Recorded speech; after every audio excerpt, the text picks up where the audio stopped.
Kartu undangan itu tergeletak di atas meja kopi di ruang keluarga rumah keluarga Hermawan. Warnanya gading, tebal dan terasa mahal di ujung jari. Huruf-huruf berwarna emas berkilauan di bawah cahaya lampu kristal yang menggantung di langit-langit, membentuk tulisan indah yang mengumumkan malam peresmian Grand Mahardika Hotel. Sebuah acara yang disebut-sebut akan menjadi acara sosial termewah tahun ini. Bapak Hermawan memegang cangkir tehnya dengan jari kelingking terangkat. Sebuah kebiasaan yang ia pertahankan dari masa jayanya sebagai seorang pejabat eselon. Matanya menatap kartu undangan itu dengan binar kepuasan. Ia berdeham, memastikan semua perhatian tertuju padanya sebelum mulai berbicara. Suaranya berat dan dibuat berwibawa. Malam peresmian Grand Mahardika bukan sekadar pesta. Ini adalah ajang pembuktian, sebuah penegasan status. Koneksi adalah segalanya. Dan malam ini kami akan menunjukkan di mana posisi keluarga Hermawan. Ibu Ratih, istrinya, tersenyum bangga. Senyumnya dilatih untuk tidak terlalu lebar agar tidak menciptakan kerutan di sekitar bibir yang sudah dipoles lipstik berwarna merah hati. Tentu saja, Pak. Pak Suryo sendiri yang memastikan kita mendapat undangan VVIP. Beliau tahu betul siapa saja yang pantas berada di lingkarannya. Ia melirik Arini, menantunya, seolah ingin memastikan Arini paham betapa beruntungnya ia bisa masuk ke dalam keluarga terpandang ini. Arini hanya tersenyum tipis. Ia sudah hafal dengan ritual malam minggu seperti ini. Setiap kali ada kesempatan, mertuanya akan mengulang-ulang narasi kebesaran keluarga mereka. Padahal Arini tahu, bapak mertuanya hanyalah pensiunan biasa dan koneksi dengan Pak Suryo, sang CEO Mahardika Group, lebih banyak ada dalam imajinasi mereka daripada kenyataan. Undangan itu pun ia yakini didapat melalui jalur umum yang bisa diakses kolega bisnis Bayu, bukan karena panggilan pribadi dari sang CEO. Dinda, adik Bayu, tidak tertarik dengan pembicaraan orang tuanya.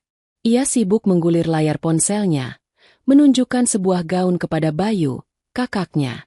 Mas, lihat deh, bagus tidak kalau aku pakai gaun ini nanti?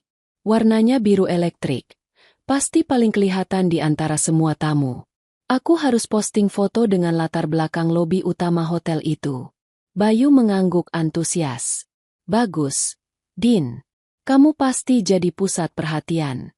Lalu ia menoleh pada Arini. Senyumnya sedikit meredup saat melihat ekspresi datar istrinya. Kamu juga harus dandan yang paling cantik ya. Sayang. Biar orang-orang tahu istriku secantik apa. Arini mengangguk pelan. Ia sedang memikirkan hal lain. Sesuatu yang sudah ia timbang-timbang selama beberapa hari. Ia tahu momennya tidak akan pernah tepat. Jadi lebih baik ia sampaikan sekarang. Ia meletakkan cangkir tehnya, menarik napas perlahan. Pak, M.A., Mas Bayu, ada yang mau Arini sampaikan, katanya lembut. Semua mata tertuju padanya. Ibu Ratih memperbaiki posisi duduknya. Alisnya sedikit terangkat, seolah bersiap mendengar sesuatu yang tidak menyenangkan. Arini melanjutkan. Tadi ibu telepon. Beliau ingin sekali datang ke acara peresmian hotel itu. Beliau ingin melihat langsung hotel baru yang megah itu, dan sekalian menengok kita. Rencananya ibu akan tiba dari kampung besok siang. Keheningan yang berat dan tidak nyaman menyelimuti ruang keluarga itu. Senyum di wajah Ibu Ratih memudar seketika, digantikan oleh ekspresi kaku. Bapak Hermawan meletakkan cangkir tehnya dengan sedikit hentakan, menimbulkan bunyi denting yang tajam. Dinda bahkan berhenti menatap ponselnya. Mulutnya sedikit terbuka karena kaget. Ibumu? Ibu Widya maksudmu? Tanya Ibu Ratih dengan nada dingin. Mau datang ke acara sepenting itu? Arini merasakan perutnya melilit. Ia sudah menduga reaksi ini. Iya, M.A.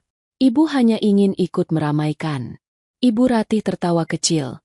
Tawa yang tidak ada lucunya sama sekali. Meramaikan. Rini? Ini bukan acara syukuran desa. Ini acara peresmian Hotel Bintang 5. Para tamunya pejabat, pengusaha besar. Coba kamu bayangkan ibumu ada di sana. Beliau mau pakai baju apa? Kebaya lamanya itu? Sandal jepitnya? Astaga! Rini, jangan membuat malu keluarga kita. Hati Arini terasa panas.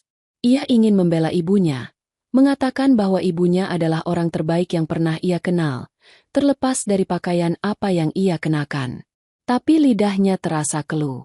Dinda menimpali dengan suara mengejek. Iya, Mbak Arini. Nanti teman-temanku lihat gimana? Mereka tahu aku dari keluarga Hermawan yang terpandang. Masa nanti ada yang kelihatan seperti itu di dekat kita? Bisa jatuh harga diriku. Bapak Hermawan berdeham lagi. Kali ini lebih keras. Arini, dengarkan papamu ini. Dalam hidup, yang paling penting itu adalah menjaga harkat dan martabat keluarga. Penampilan adalah cerminan status. Orang akan menilai kita dari apa yang mereka lihat pertama kali. Papamu ini susah payah membangun citra keluarga Hermawan. Jangan sampai dirusak hanya karena satu malam. Arini menatap suaminya, mencari pertolongan, pembelaan. Tapi Bayu justru menghindari tatapannya. Ia tampak gelisah, menggaruk tengkuknya yang tidak gatal. Setelah beberapa saat yang menyiksa, Bayu akhirnya angkat bicara.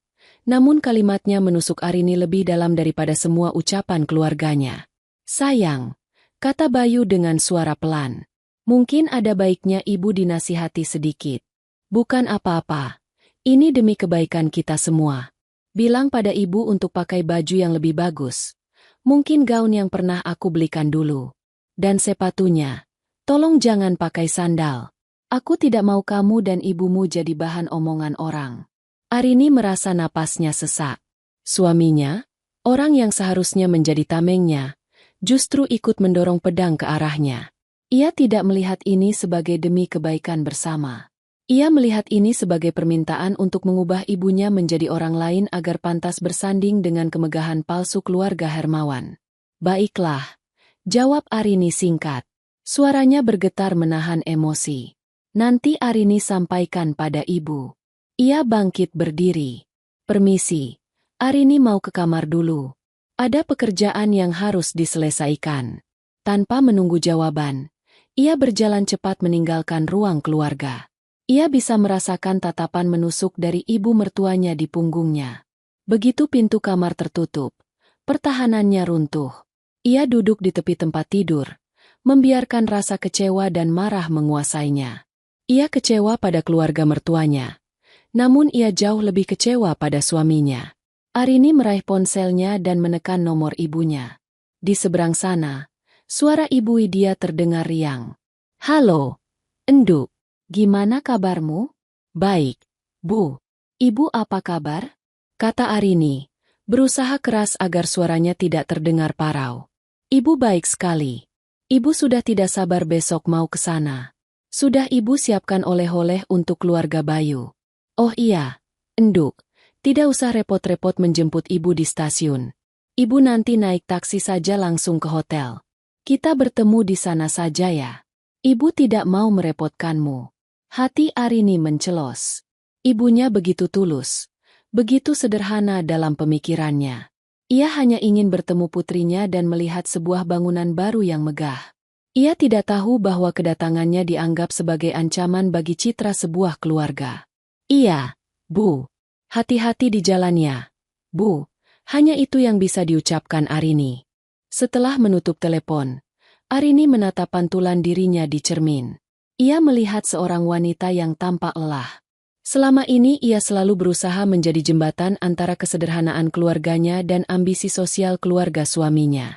Ia pikir cinta bisa menyatukan dua dunia yang berbeda itu. Tapi malam ini, ia sadar bahwa jembatan yang ia bangun ternyata sangat rapuh, dan ia berdiri sendirian di tengah-tengahnya, dipaksa untuk memilih.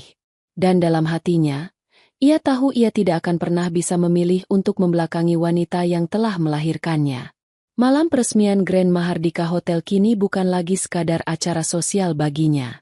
Malam itu akan menjadi sebuah ujian. Lobi Grand Mahardika Hotel adalah sebuah pertunjukan kemewahan yang dirancang untuk membuat siapapun yang memasukinya merasa kecil.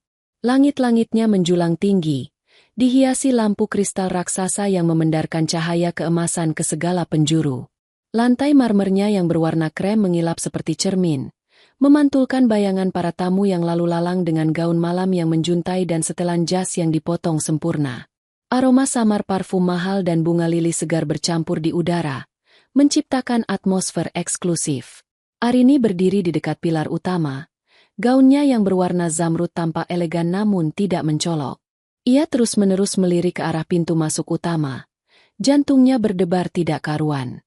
Bayu berdiri di sebelahnya, sibuk menyapa beberapa rekan bisnisnya dengan senyum lebar. Keluarganya sudah lebih dulu masuk ke dalam ballroom, tidak sabar untuk memamerkan diri. Sebuah taksi biru berhenti tepat di depan pintu lobi. Pintu belakang terbuka, dan keluarlah seorang wanita paruh baya. Ibu Widya. Ia mengenakan atasan batik tulis dengan motif parang klasik berwarna coklat sogan, dipadukan dengan rok panjang berwarna hitam polos. Di kakinya, ia memakai sandal selop yang tampak nyaman, bukan sepatu hak tinggi yang menyiksa. Rambutnya disanggul sederhana, tanpa hiasan berlebihan. Di tangannya, ia membawa sebuah tas jinjing dari anyaman pandan. Penampilan Ibu Widya adalah antitesis dari semua yang ada di lobi itu. Ia bersih, rapi, dan tampak berwibawa dengan caranya sendiri. Namun ia tidak berteriak kemewahan. Ia adalah sebuah nada tenang di tengah orkestra yang riuh. Arini segera menghampirinya. Senyum tulus terukir di wajahnya. Ibu, akhirnya sampai juga. Ibu Widya tersenyum lega melihat putrinya. Iya, enduk. Wah, bagus sekali hotelnya. Besar dan megah. Beliau menatap sekeliling dengan kekaguman yang tulus, seperti seorang turis yang baru pertama kali melihat sebuah keajaiban. Momen hangat itu tidak berlangsung lama. Ibu Ratih, yang entah datang dari mana, muncul bersama Dinda. Senyum di wajah Ibu Ratih tampak dipaksakan, dan matanya langsung melakukan pemindaian cepat dari atas ke bawah pada penampilan Ibu Widya. Oh, Ibu Widya sudah datang. Apa kabar, Bu? Katanya dengan nada yang terlalu manis. Sederhana sekali penampilan ibu malam ini. Kalimat terakhir itu diucapkan sambil melirik sinis ke arah sandal yang dipakai Ibu Widya. Ibu Widya, yang tidak peka atau mungkin memilih untuk tidak peka terhadap nada sinis itu, menjawab dengan ramah. Kabar baik, Bu Ratih. Saya pakai yang paling nyaman saja. Perjalanan jauh. Kalau pakai yang aneh-aneh nanti malah pegal semua. Dinda berbisik cukup keras kepada temannya yang berdiri di dekatnya, sambil menutup mulutnya dengan pura-pura. Lihat deh, itu ibunya Mbak Arini. Beda banget ya sama kita. Temannya hanya terkikik kecil. Arini mengepalkan tangannya di sisi tubuh. Ia bisa merasakan darahnya mulai mendidih. Ibu Ratih kemudian mengambil alih situasi. Mari, Bu Widya, jangan berdiri di sini, menghalangi jalan. Kita cari tempat duduk yang lebih tenang di dalam. Alih-alih membawa mereka ke arah ballroom utama tempat semua tamu berkumpul, Ibu Ratih justru memandu mereka menyusuri koridor yang lebih sepi. Koridor itu menuju ke sebuah area di dekat pintu servis dan toilet, tempat beberapa meja bundar kosong diletakkan, mungkin untuk staf atau tamu yang ingin merokok. Tempat itu remang-remang dan jauh dari pusat keramaian. Di sini lebih adem, Bu. Tidak terlalu ramai. Jadi kita bisa mengobrol dengan lebih leluasa, kata Ibu Ratih, memberikan alasan yang jelas dibuat-buat. Arini tidak tahan lagi. Bu, kenapa kita di sini? Panggungnya kan di ballroom utama. Semua orang ada di sana. Bayu, yang sejak tadi hanya mengikuti dalam diam, akhirnya angkat bicara. Ia memegang lengan Arini. Sudah, sayang, nurut saja. Mama lebih tahu mana tempat yang enak. Lagi pula di sini ibu bisa istirahat. Kasihan baru datang dari perjalanan jauh. Alasan yang terdengar masuk akal. Namun Arini tahu itu bohong. Ia melihat mata Bayu yang menghindari tatapannya. Ia tahu suaminya sedang berkomplot dengan keluarganya untuk menyembunyikan ibunya. Mereka tidak ingin Ibu Widya terlihat. Akhirnya, mereka duduk di meja paling sudut. Ibu Widya tampak tidak terlalu peduli. Ia mengeluarkan sebuah kotak dari tas anyamannya. Ini, ibu bawakan wajik ketan gula merah kesukaan Dinda. Ibu buat sendiri tadi subuh. Dinda hanya melirik kotak itu dengan jijik. Terima kasih, Bu. Tapi aku lagi diet. Nanti kalau makan yang manis-manis, gaunku tidak muat lagi. Ia kemudian mengeluarkan ponselnya dan mulai bersuah foto, memastikan latar belakangnya tidak menunjukkan sudut ruangan yang suram itu. Ibu Ratih dan Dinda kemudian pamit dengan alasan ingin menyapa kolega penting mereka di dalam. Tinggallah Arini, Bayu, dan Ibu Widya di sudut terpencil itu. Bayu tampak sangat tidak nyaman. Ia terus-menerus memeriksa ponselnya, sesekali melirik ke arah ballroom seolah takut ketinggalan sesuatu yang penting. Arini menatap ibunya. Wanita itu hanya duduk tenang, mengamati beberapa pelayan yang hilir mudik dari pintu servis. Tidak ada raut kecewa atau marah di wajahnya. Hanya ada ketenangan yang misterius. Hotel ini besar sekali ya, Enduk, kata Ibu Widya memecah keheningan. Pasti banyak sekali kamarnya. Siapa ya yang punya ide membangun hotel semegah ini di sini? Arini tidak tahu harus menjawab apa. Hatinya terlalu sakit melihat perlakuan yang diterima ibunya. Ia hanya bisa mengangguk. Dari kejauhan, mereka bisa mendengar suara musik yang elegan dan gelak tawa orang-orang. Arini melihat bapak mertuanya sedang berbicara akrab dengan seorang pria berjas, menepuk-nepuk punggungnya seolah mereka teman lama. Ibu Ratih dan Dinda berbaur di antara kerumunan wanita sosialita, tertawa dan berpose untuk foto. Keluarga Hermawan sedang menampilkan pertunjukan terbaik mereka di panggung utama. Sementara itu, ibunya, wanita yang melahirkannya, wanita yang ia hormati lebih dari siapapun, didudukan di sudut yang gelap seolah ia adalah sebuah aib yang harus disembunyikan. Arini menatap Bayu, mengirimkan tatapan memohon dalam diam, berharap suaminya akan melakukan sesuatu. Mengajak mereka bergabung, atau setidaknya menunjukkan sedikit rasa hormat. Tapi Bayu hanya memberinya senyum lemah. Sabar ya, sayang. Nanti kalau acara puncaknya sudah selesai, kita ajak ibu jalan-jalan keliling hotel. Hati Arini terasa dingin. Ia sadar, tidak akan ada pertolongan dari suaminya. Ia sendirian dalam pertempuran ini. Ia memegang tangan ibunya yang terasa hangat dan kuat. Tangan yang telah bekerja keras seumur hidupnya. Ia tidak akan membiarkan tangan itu dilecehkan lebih jauh lagi. Malam masih panjang, dan Arini merasa sesuatu akan segera mencapai titik puncaknya. Ia hanya belum tahu, ledakan seperti apa yang akan terjadi. Waktu berjalan lambat di sudut ruangan yang terpencil itu. Arini berusaha keras memulai percakapan yang ringan dengan ibunya, menanyakan kabar tetangga di kampung atau kesehatan bibinya. Apapun untuk mengalihkan perhatian dari suara tawa dan denting gelas yang datang dari ballroom utama. Ibu Widya menanggapi dengan singkat. Matanya lebih sering mengamati sekeliling dengan ekspresi yang sulit dibaca. Sementara itu, Bayu semakin gelisah. Ia sudah puluhan kali memeriksa arlojinya. Maaf ya, sayang. Aku harus ke dalam sebentar, menyapa beberapa klien penting, kata Bayu akhirnya, tidak tahan lagi. Ia bangkit sebelum Arini sempat menjawab, meninggalkan kedua wanita itu sendirian. Arini tahu itu hanya alasan. Bayu tidak tahan berada di pengasingan ini. Ia ingin menjadi bagian dari kemeriahan di dalam. Melihat putrinya murung, Ibu Widya menepuk punggung tangannya dengan lembut. Sudah, tidak apa-apa. Kamu susul saja suamimu ke dalam. Kasihan dia, mungkin merasa tidak enak dengan teman-temannya. Ibu di sini saja, sambil lihat-lihat. Arini menggeleng. Tidak, Bu. Arini di sini saja sama ibu. Ibu Widya tersenyum tipis. Ia lalu berdiri. Kalau begitu, ibu mau ambil minum sebentar. Haus. Sekalian mau lihat-lihat makanan yang disajikan. Kelihatannya enak-enak sekali. Sebelum Arini sempat menawarkan diri untuk mengambilkannya, Ibu Widya sudah berjalan pelan menuju area buffet yang terletak di tepi ballroom utama.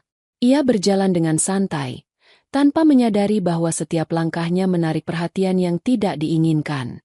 Di tengah kerumunan, Bapak Hermawan sedang tertawa lebar. Ia berdiri di samping seorang pria gemuk berkacamata yang ia perkenalkan kepada semua orang sebagai direktur sebuah bank swasta. Bapak Hermawan sedang asyik menceritakan betapa dekat hubungannya dengan manajemen hotel, menyiratkan bahwa ia adalah salah satu tamu kehormatan. Saat itulah matanya menangkap sosok Ibu Widya. Senyum di wajahnya membeku. Ia melihat ibu dari menantunya itu berdiri di dekat meja prasmanan, memegang piring kecil, dan mengambil beberapa potong kue lapis. Sebuah pemandangan yang normal bagi orang lain, Namun bagi Bapak Hermawan, itu adalah bencana. Seorang wanita berpenampilan kampung, mengambil makanan sendiri di tengah pesta elit, seolah tidak pernah melihat makanan enak. Itu merusak citra yang sedang ia bangun. Matanya bergerak liar, mencari istrinya. Ia menemukan Ibu Ratih yang sedang berbincang dengan beberapa wanita sosialita. Dengan isyarat mata, ia memanggil istrinya. Ibu Ratih segera pamit dan menghampiri suaminya. "Ada apa, Pak?" tanyanya. "Lihat itu," desis Bapak Hermawan. Dagunya mengarah ke Ibu Widya. "Ibumu Arini." Seperti orang kelaparan, mengambil makanan sendiri di depan semua orang. Memalukan sekali. Semua orang melihatnya. Bagaimana kalau ada yang bertanya dia itu siapa? Kita bisa jatuh. "Pak, kita harus melakukan sesuatu. Sekarang juga." Wajah Ibu Ratih mengeras. Amarah dan rasa malu berbaur menjadi satu. Ia sudah berusaha menyembunyikan wanita itu di sudut. Tapi sekarang wanita itu justru memamerkan diri di pusat perhatian. Ini tidak bisa dibiarkan. "Kamu benar. Kamu sebagai kepala keluarga harus bertindak." Tegur dia. "Suruh dia pergi kalau perlu. Jangan sampai dia merusak malam penting kita ini," kata Ibu Ratih dengan suara tajam. Didorong oleh gengsi dan hasutan istrinya, Bapak Hermawan menegakkan tubuhnya. Ia berjalan dengan langkah-langkah yang dibuat mantap menuju Ibu Widya, melewati kerumunan tamu yang memberinya jalan. Beberapa orang menatapnya dengan penasaran, bertanya-tanya apa yang akan terjadi. Ibu Widya baru saja akan menyuap sepotong kue ketika Bapak Hermawan tiba di hadapannya, berdiri menjulang seperti seorang hakim. "Ibu," kata Bapak Hermawan dengan suara yang sengaja dikeraskan agar orang-orang di sekitarnya bisa mendengar. "Sepertinya Anda salah tempat." Ibu Widya menatapnya dengan bingung. Piring kecil masih di tangannya. "Salah tempat bagaimana, Pak? Ini acara khusus untuk undangan VVIP," lanjut Bapak Hermawan. Tatapannya dingin dan merendahkan. "Mungkin ada kesalahpahaman.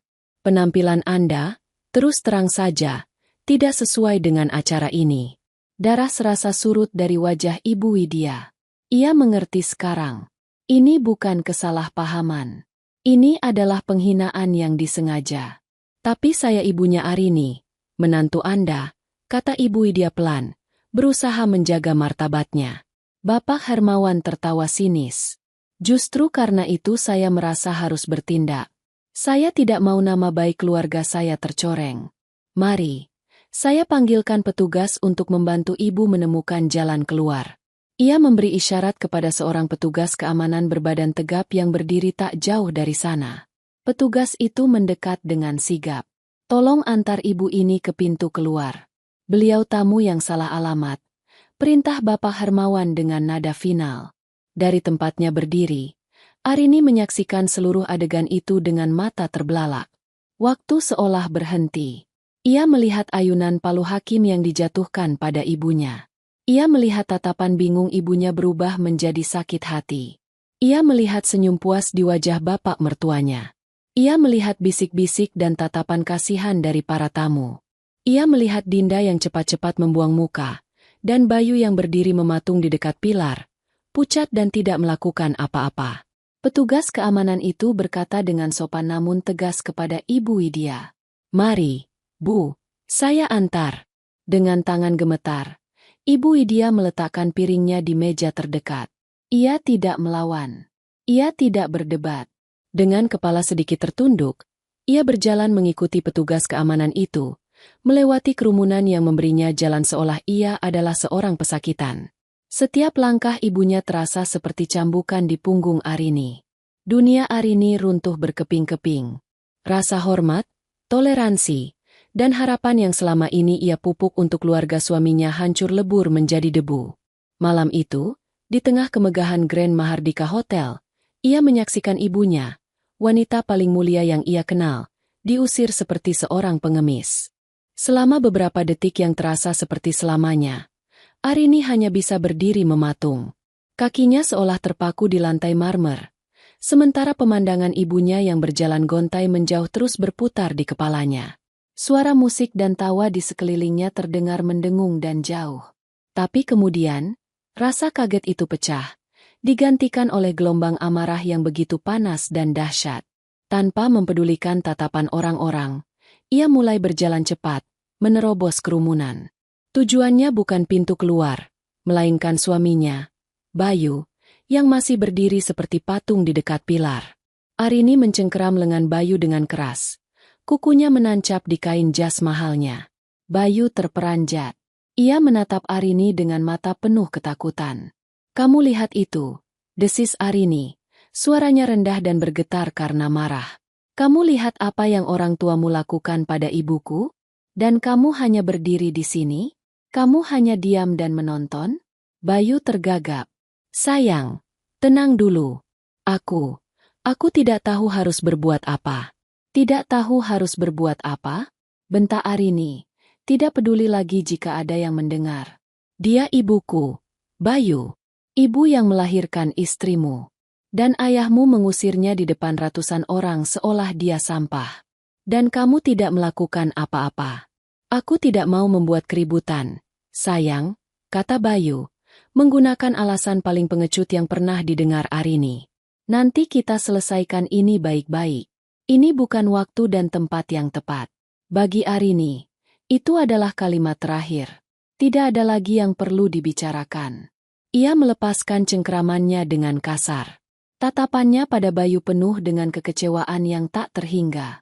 "Kamu bukan hanya seorang anak yang penurut, Bayu. Kamu seorang pengecut." Arini berbalik dan berlari. Ia tidak peduli lagi pada pesta, pada klien, pada citra, atau pada apapun. Ia berlari melewati lobi yang megah, mendorong pintu kaca dengan keras, dan keluar ke udara malam yang sedikit lembab. Matanya menyapu area taman di depan hotel. Dan di sanalah ia menemukannya. Ibu Widya sedang duduk sendirian di bangku marmer di dekat air mancur yang memancarkan cahaya warna-warni. Bahunya sedikit berguncang. Ketika Arini mendekat, ia melihat apa yang paling ia takuti. Untuk pertama kalinya seumur hidupnya, Arini melihat air mata mengalir di pipi ibunya yang selalu tegar. Bukan tangisan histeris, melainkan air mata sunyi yang menandakan luka yang sangat dalam. "Ibu," bisik Arini, suaranya serak. Ia langsung duduk dan memeluk ibunya dengan erat. Ia bisa merasakan tubuh ibunya bergetar. Arini tidak berkata apa-apa.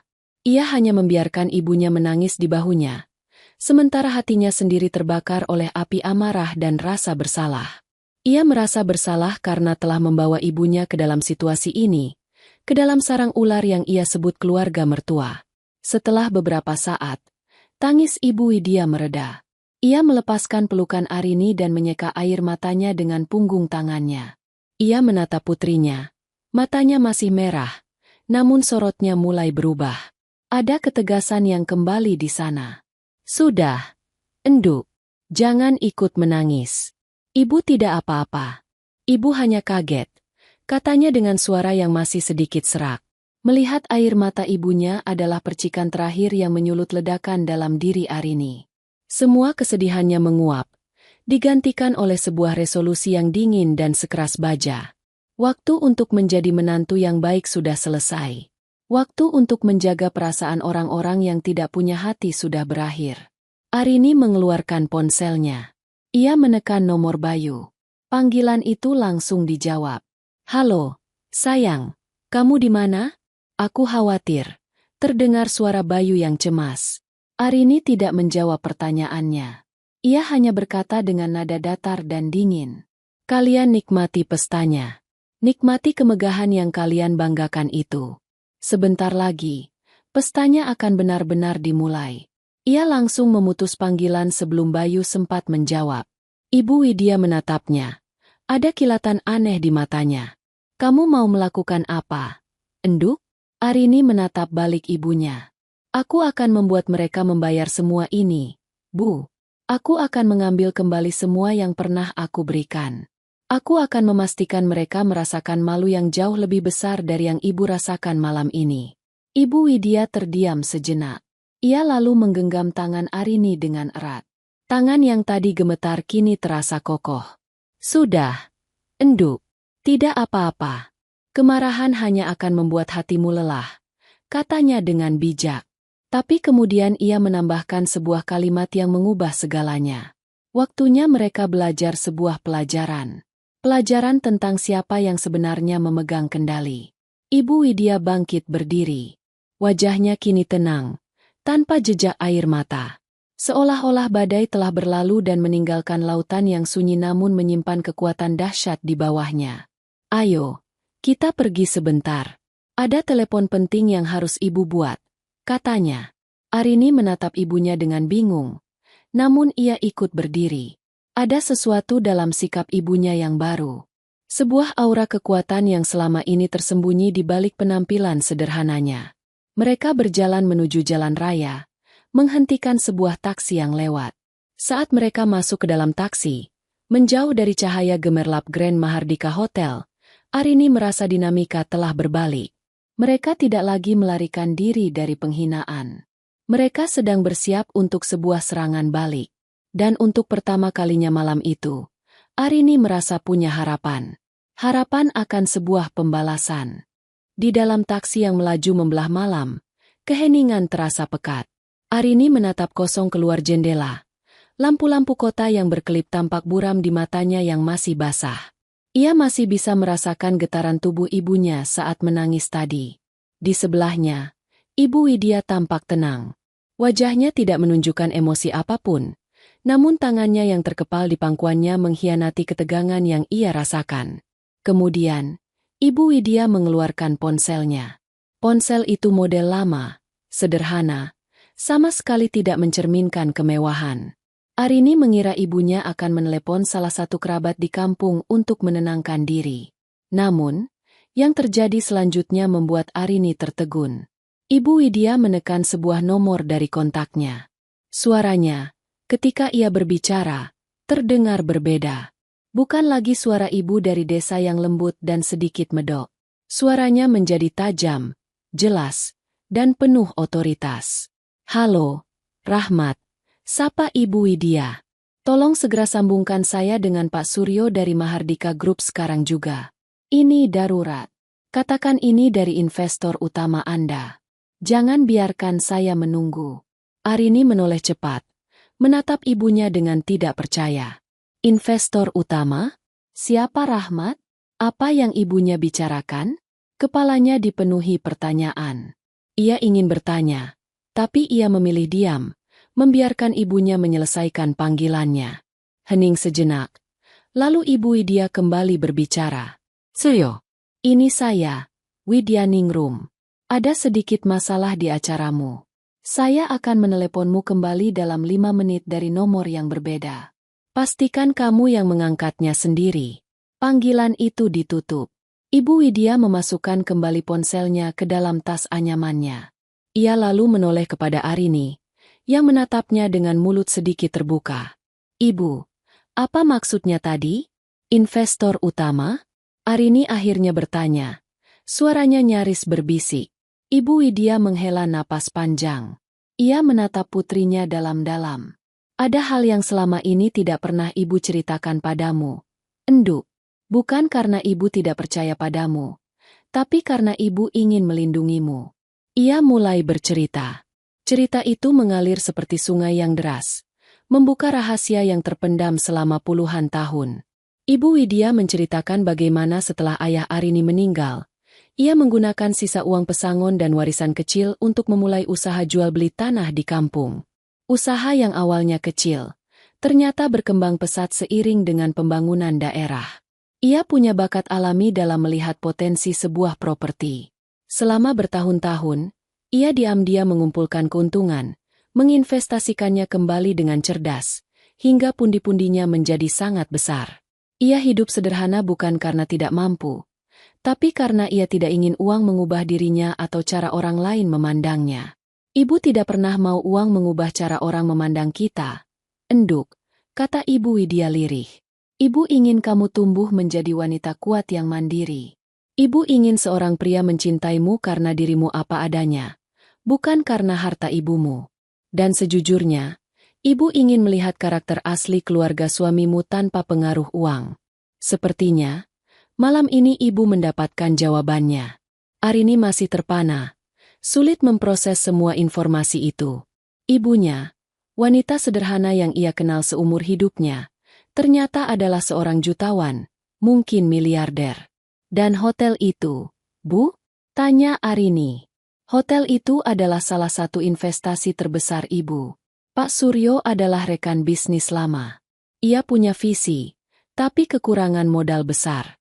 Ibu masuk sebagai investor tunggal terbesar, dengan syarat nama Ibu tidak pernah dipublikasikan. Ibu lebih suka bekerja di balik layar, kata Ibu Widya menjelaskan. Arini masih merasa ini seperti mimpi. Semuanya terasa tidak nyata. Ibu tahu kamu mungkin sulit percaya.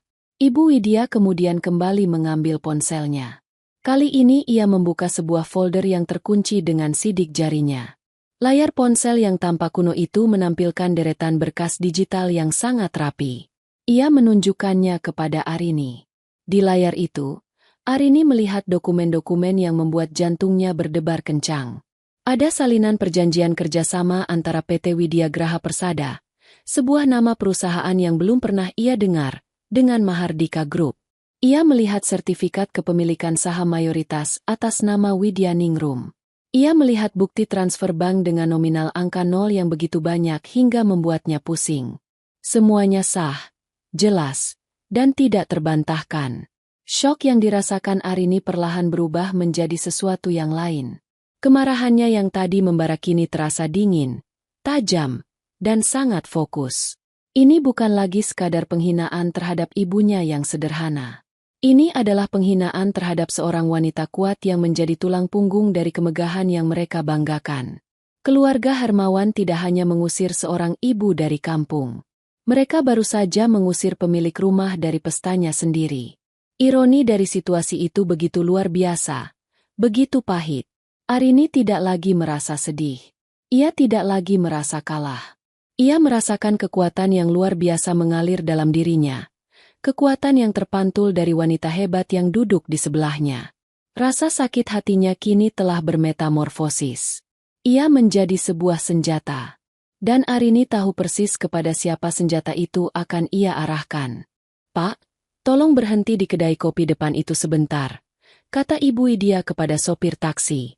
Taksi menepi di depan sebuah kedai kopi 24 jam yang tidak terlalu ramai. Mereka butuh tempat yang netral untuk menyusun langkah selanjutnya. Di dalam, aroma kopi yang pekat menyambut mereka. Mereka memilih meja di sudut yang paling sepi. Arini memesan 2 teh hangat. Tangannya masih sedikit gemetar, bukan karena takut, tapi karena adrenalin.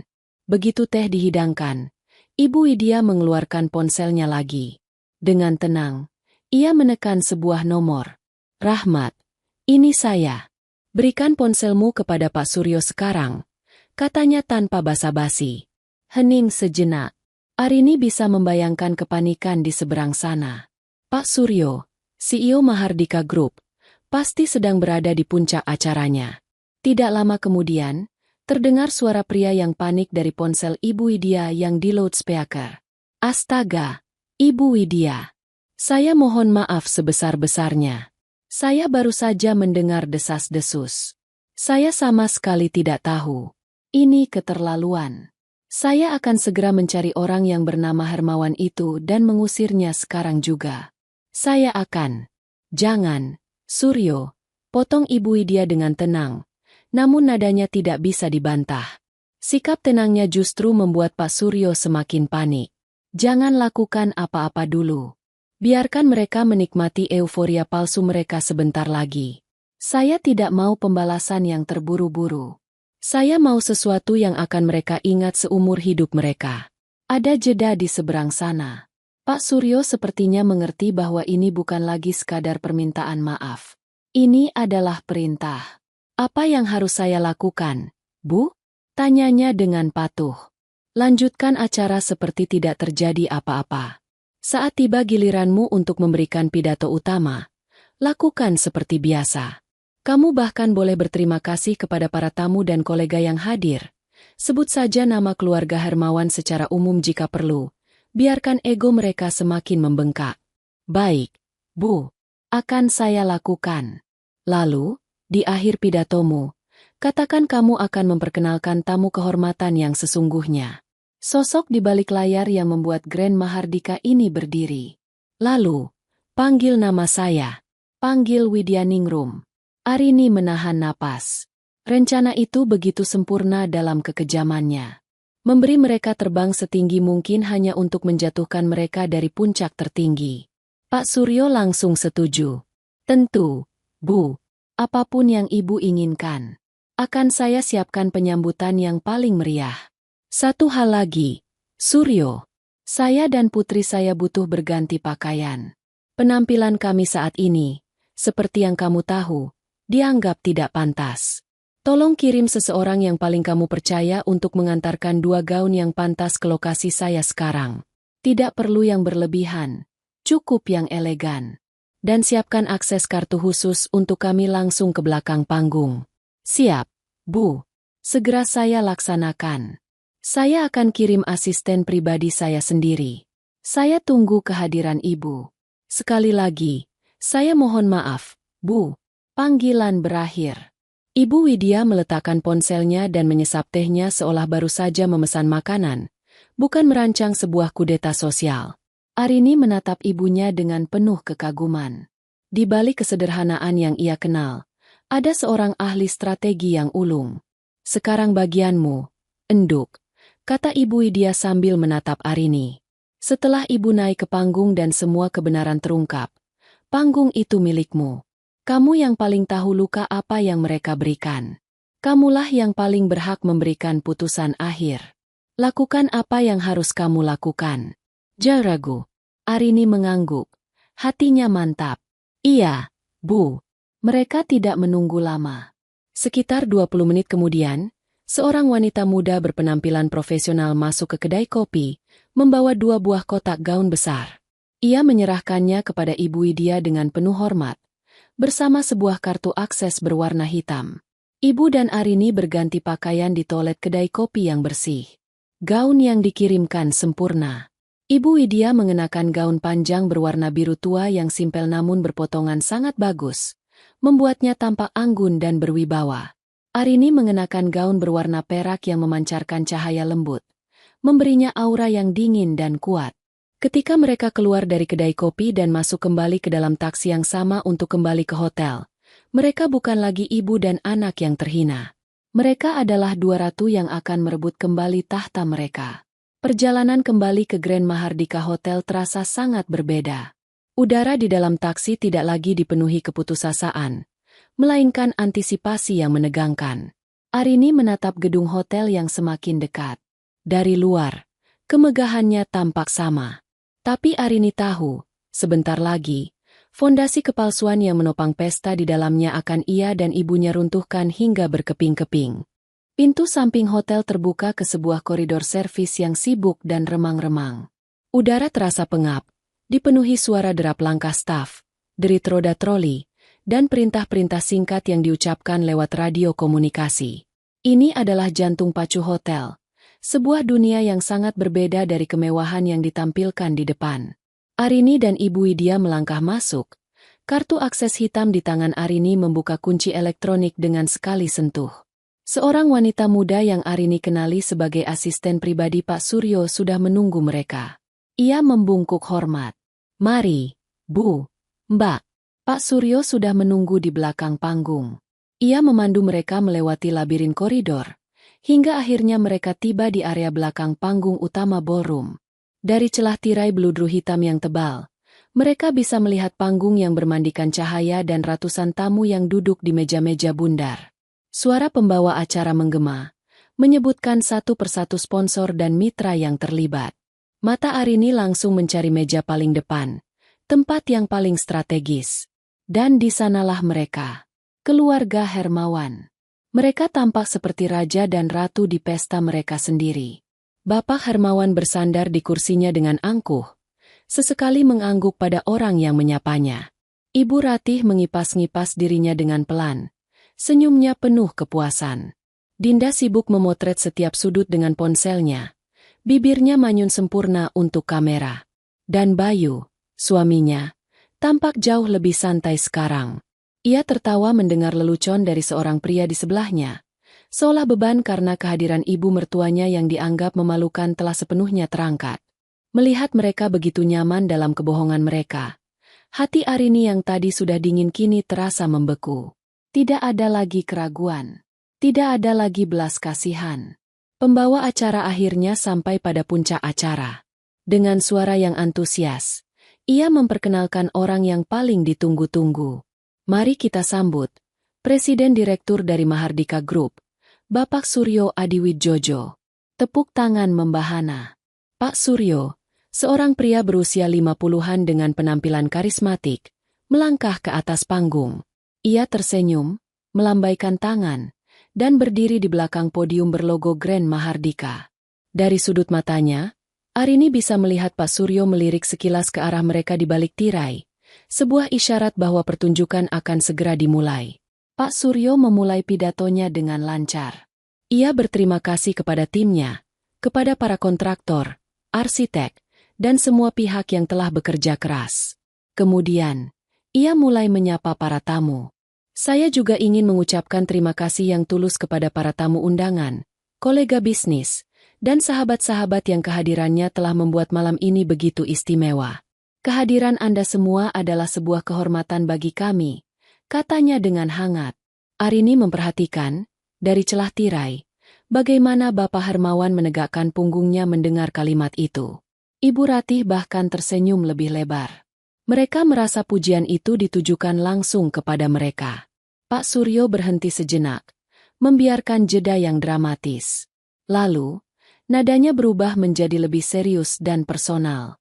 Namun, hadirin sekalian, semua kemegahan yang kita saksikan malam ini, setiap pilar yang berdiri kokoh, setiap lampu yang bersinar terang, tidak akan pernah ada tanpa visi dan keberanian satu orang. Seseorang yang mempercayai proyek ini bahkan ketika orang lain masih meragukannya. Seluruh ballroom hening. Para tamu mencondongkan tubuh ke depan, penasaran. Beliau adalah sosok yang lebih suka bekerja di balik layar. Seorang yang sangat rendah hati dan tidak pernah mencari panggung. Tapi malam ini, saya merasa berkewajiban untuk tidak membiarkan kontribusi terbesarnya tidak diakui di depan kita semua. Jantung Arini berdebar kencang. Inilah saatnya.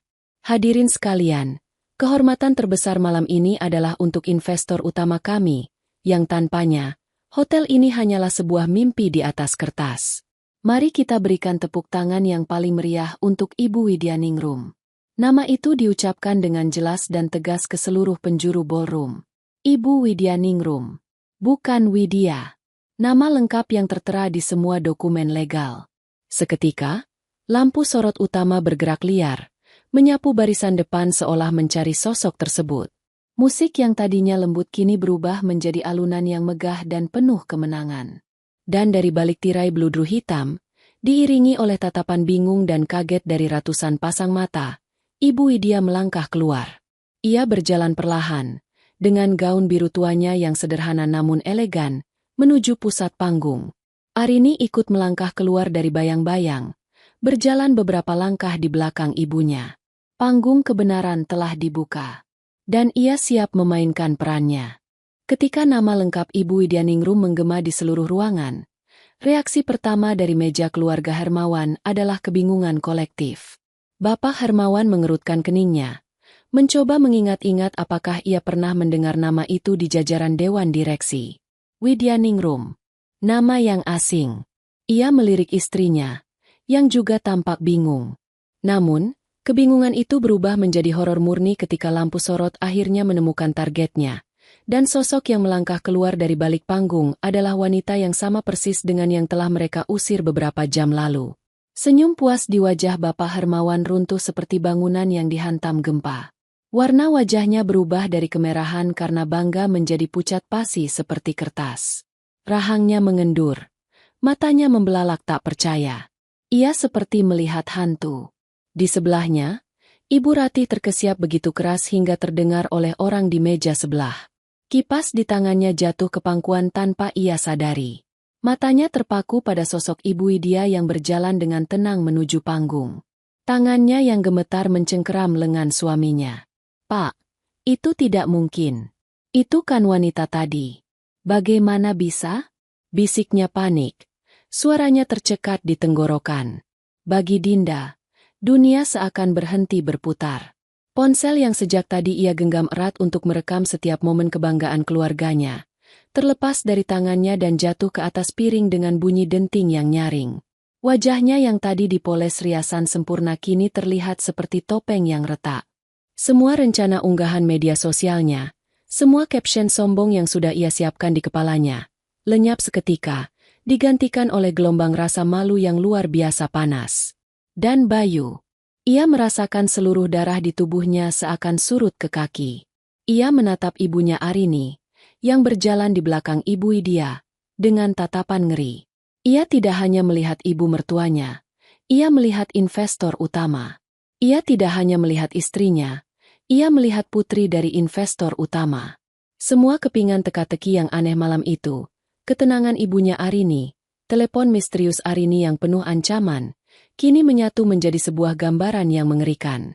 Ia sadar, ia dan keluarganya tidak hanya melakukan kesalahan sosial. Mereka telah melakukan bunuh diri sosial dan finansial di panggung termegah. Keheningan yang canggung di antara para tamu pecah ketika Pak Suryo mulai bertepuk tangan dengan antusias. Para staf hotel dan jajaran direksi yang mengetahui kebenaran segera mengikutinya, dan dalam sekejap, seluruh ballroom bergemuruh oleh tepuk tangan. Para tamu, meskipun masih bingung, ikut bertepuk tangan, terbawa oleh suasana. Ibu Widya tiba di panggung. Pak Suryo menyambutnya dengan membungkukkan badan dalam-dalam, sebuah gestur penghormatan tertinggi. Ia menyerahkan sebuah plakat kristal yang indah. Atas nama seluruh Mahardika Group, terima kasih atas kepercayaan Ibu, katanya. Suaranya terdengar tulus melalui mikrofon. Ibu Widya menerima plakat itu dengan anggukan sederhana. Terima kasih, Suryo, balasnya singkat. Kemudian, seperti yang telah direncanakan, Arini melangkah maju. Ia tidak menunggu dipersilakan. Pak Suryo, yang mengerti perannya, dengan sigap memberikan mikrofon dari podium kepada Arini. Arini memegang mikrofon itu dengan tangan yang mantap. Ia berdiri di tengah panggung, lampu sorot menyorot wajahnya, membuatnya tampak bersinar dengan cahaya perak gaunnya. Ia mengambil napas dalam-dalam, lalu matanya menyapu seluruh ruangan sebelum akhirnya berhenti dan mengunci pada satu titik. Meja nomor 1, tempat keluarga Hermawan duduk mematung seperti sekumpulan arca. Selamat malam, hadirin sekalian. Suaranya terdengar jernih dan kuat, membelah keheningan yang kembali menyelimuti ballroom. Perkenalkan, nama saya Arini. Saya adalah putri dari wanita hebat yang baru saja Anda sambut, Ibu Widya Ningrum, yang kini Anda semua kenal sebagai pemilik hotel yang sedang Anda nikmati kemegahannya malam ini. Ia berhenti sejenak, membiarkan informasi itu meresap. Pada kesempatan yang berbahagia ini, saya secara khusus ingin mengucapkan terima kasih yang sebesar-besarnya kepada keluarga Bapak Hermawan. Arini sengaja menekankan kata terima kasih dengan nada ironis yang tajam. Ia melihat bapak mertuanya tersentak seolah baru saja disengat listrik. Ia melihat ibu mertuanya menunduk dalam-dalam, tidak berani mengangkat wajah. Karena beberapa jam yang lalu, keluarga terhormat inilah yang dengan murah hati telah mengantar pemilik hotel ini ke pintu keluar, karena menganggap penampilan beliau yang sederhana begitu memalukan dan tidak pantas berada di sini. Gasps dan bisikan kaget terdengar dari seluruh penjuru ruangan. Kebenaran yang telanjang dan brutal itu kini telah tersaji untuk dinikmati semua orang. Arini berhenti berbicara, memberikan waktu bagi keluarga mertuanya untuk merasakan setiap detik dari penghinaan publik yang mereka ciptakan sendiri. Panggung pembalasan baru saja dimulai. Dampak dari kalimat terakhir Arini menyebar seperti gelombang kejut ke seluruh ballroom.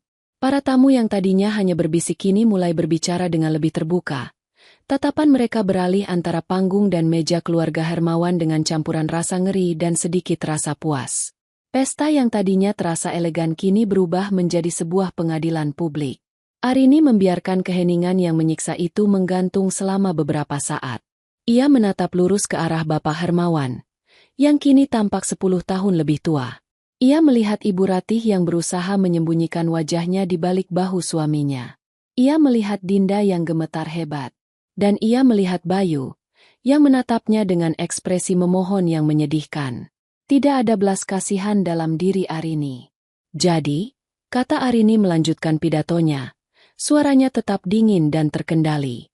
Sebagai perwakilan dari pemilik sah properti ini, dan sebagai putri dari wanita yang telah mereka hina, saya rasa pantas jika kita memberikan penghormatan yang setimpal atas perlakuan mereka.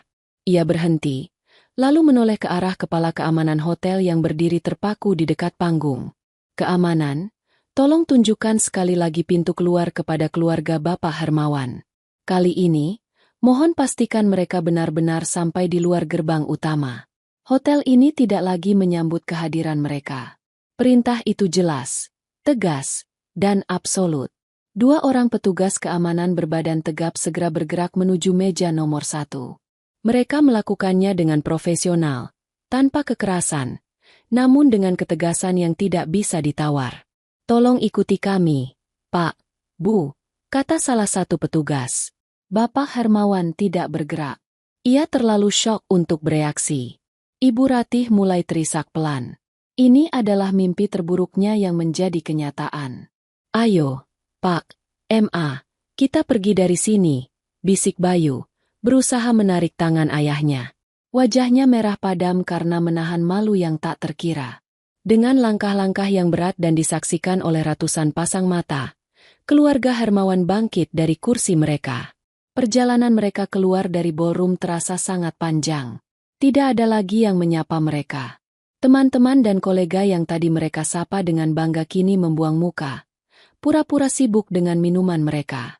Ini adalah prosesi pemakaman reputasi mereka. Arini menyaksikan semua itu dari atas panggung tanpa berkedip.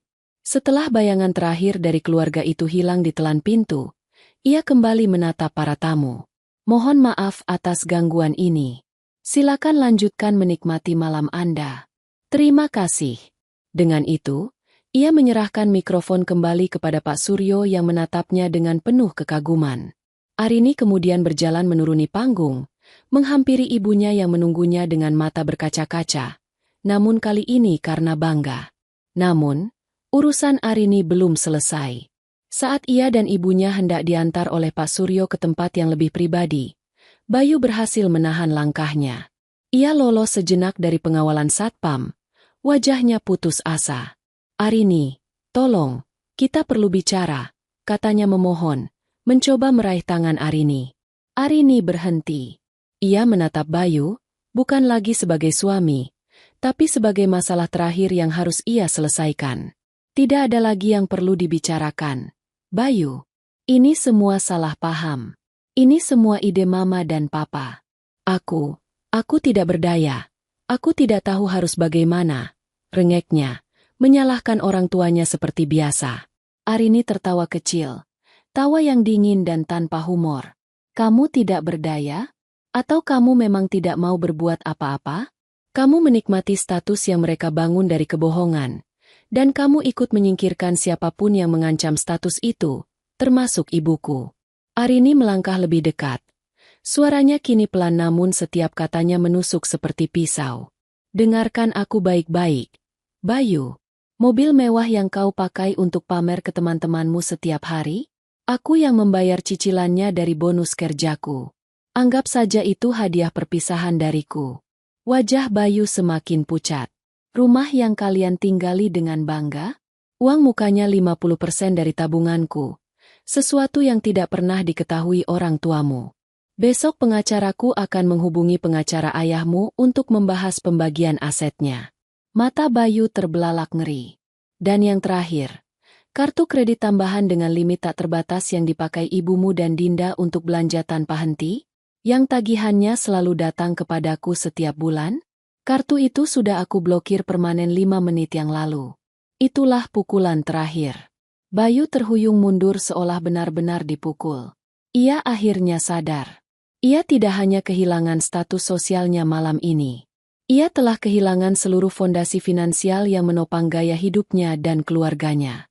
Semua kemewahan yang ia kira berasal dari kehebatan keluarganya, ternyata berasal dari kerja keras wanita yang baru saja ia hianati. "Selamat menikmati hidup sesuai kemampuan kalian yang sebenarnya," kata Arini sebagai kalimat penutup. Ia kemudian berbalik, menggandeng lengan ibunya, dan berjalan pergi meninggalkan Bayu yang berdiri membeku di tengah lobi, hancur lebur dan sendirian. Pak Suryo tidak membawa Arini dan Ibu Widya ke kamar biasa.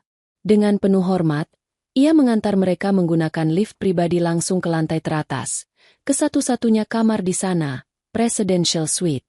Ruangan itu begitu luas, dengan jendela-jendela raksasa yang menyajikan pemandangan kerlip lampu kota dari ketinggian. Ini adalah puncak dari Grand Mahardika, dan kini, mereka menempatinya sebagai pemilik yang sah. Pesta di lantai bawah sudah tidak lagi menarik bagi mereka. Di dalam keheningan suite yang mewah itu, Arini akhirnya bisa bernapas lega. Beban yang selama bertahun-tahun ia pikul di pundaknya seakan terangkat semua. Tiba-tiba, bel pintu berbunyi. Seorang staf hotel memberitahu lewat interkom bahwa Bayu memaksa ingin bertemu di lobi bawah. Arini menghela napas. Ia tahu ia harus menghadapi ini untuk terakhir kalinya. Bukan untuk rekonsiliasi, tapi untuk sebuah penutupan. Ia turun, menemui Bayu di sudut lobi yang sudah sepi. Penampilan Bayu kacau. Jasnya kusut, matanya merah, dan ia tampak putus asa. Begitu melihat Arini, ia langsung berlutut. Arini, aku mohon, maafkan aku. Aku salah, aku bodoh, katanya sambil terisak.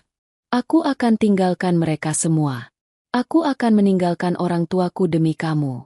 Kita bisa mulai lagi dari awal, dimanapun kamu mau. Aku mohon, jangan tinggalkan aku. Arini menatap suaminya yang bersujud di kakinya. Dulu, pemandangan ini mungkin akan meluluhkan hatinya. Tapi sekarang, ia hanya merasakan kehampaan. Sudah terlambat, Bayu, kata Arini dengan suara tenang. Masalahnya bukan lagi mereka. Masalahnya adalah kamu. Ia melanjutkan.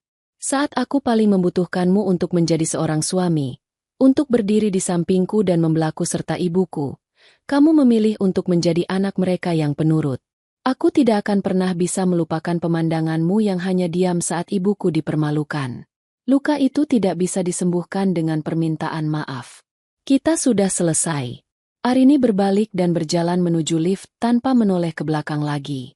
Ia meninggalkan Bayu yang masih berlutut di lantai marmer. Tangisan